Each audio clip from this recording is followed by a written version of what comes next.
sa bahay, ako'y inaantok pa.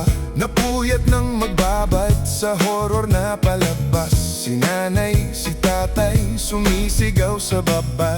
Gumising ka na daw, nasa lamesa ang almusal.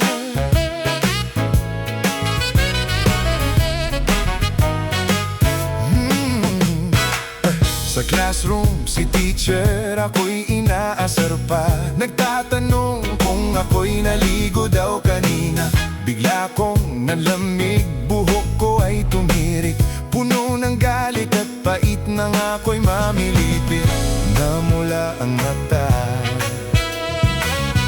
at humagis pa ang silya. Ako'y biglang nasuka. Humarap kay teacher at sinabi na, "Tangina, teacher, teacher, ako si Linda Blair, and the ghosts are everywhere. I can feel it in the air. Teacher, teacher, I'm just trying to be fair.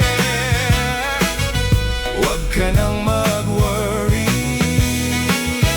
wag ka nang mag-worry, wag ka nang mag-worry."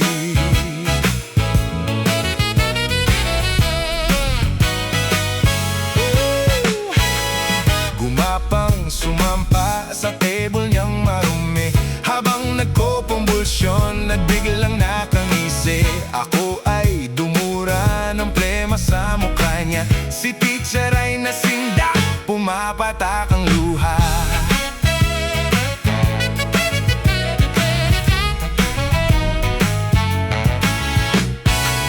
Ang klase na bigla, lahat na patunganga. Sinaniban daw ako'y kailangan kong dasal. Ang iba'y lumabas, nagsumbong kay principal. Nagkagulo na tuloy sa buong paaralan. Namula ang mata